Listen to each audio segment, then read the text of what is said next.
Hello, all you coin collectors out there. Welcome to the DC Coin World International Coin Channel. Today, we're going to take a look at some $1 coins from the country of Canada. But we're not going to focus on this one, even though this is kind of one of the modern coins. This is a Canadian, what they call a loonie, because it has the bird, the loon, swimming in it. This is a 2004. And you can see that it does not have a rounded rim. It has a hendecagonal or 11-sided rim. And you can, if we hold it up, you can see that it actually has it's actually bent at each of those edges. And this coin here is a bronze-plated nickel coin. Now it turns out that Canada had larger dollar coins prior to this. And this is the one we're going to focus on now. And that is the 1980 $1 coin from Canada. Now, this is a pretty famous coin because of the back of the coin. And we're going to take a look at that now. And it says Canada at the top, dollar at the bottom, 1980 here. And this is the voyageur or trapper who, with a native Canadian or First Nation Canadian, is bringing some traps back to the Hudson Bay Company. Let's see if we can show you how we know it's the Hudson Bay Company. And we see the H there and the B. See on that bale of, these are probably beaver skins or could be bear or any kind of skins, but probably beaver skins. It says HB right there.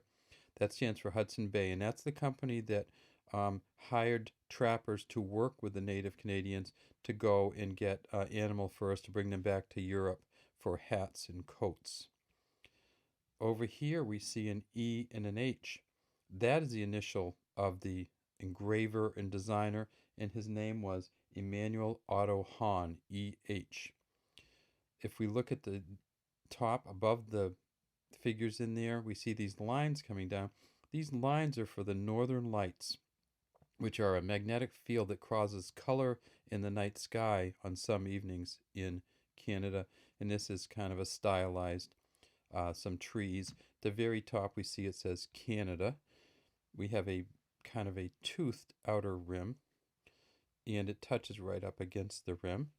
The bottom we see it says 1980 in dollar. It doesn't say one anywhere on here. It just says dollar. And it doesn't say 1, 2, any number 5. It just says DOLLAR. If we tip it up, we see it is a reeded rim, but we can't see any copper or any other metals in it. So unlike some of the United States coins, let's take a look at a Kennedy half dollar. And we see this is a copper nickel clad copper. So even though it has the same kind of nickelish outer color to it, we know that the inside of these US half dollars is copper. This coin, the $1 coin from Canada, which was made between 1978 and 1987, was pure nickel. And it's of course, it's much wider. If we turn it over, we see that this is the Arnold Machen second portrait of Queen Elizabeth II. And she's wearing the Girls of Great Britain and Ireland tiara. It says Elizabeth II here, DG Regina here, by the grace of God, Queen. We have a kind of beaded outer rim, but it doesn't touch.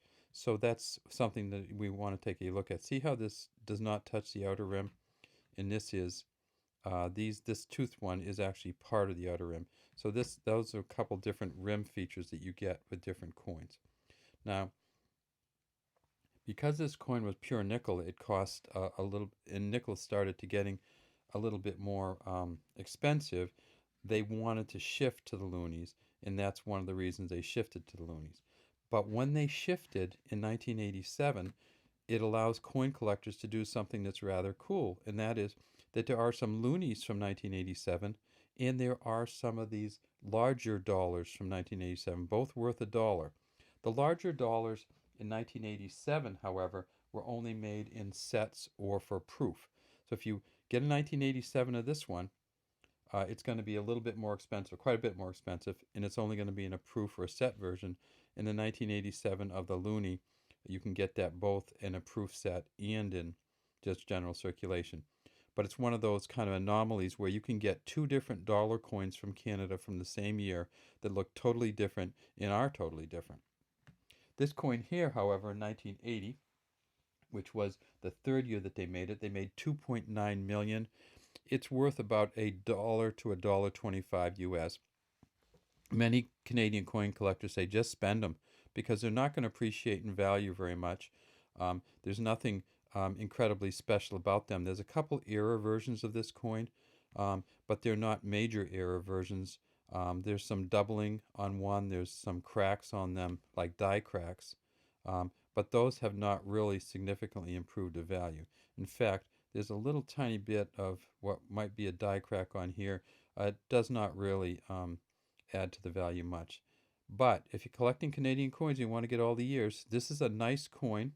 It only costs you about $1 to $1.25 to get it, probably.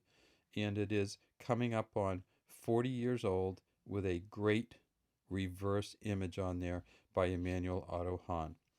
All right, that's all we have today from the DC Coin World International Coin Channel. We'd love to have you subscribe to our channel and leave any comments you might have in the comments section.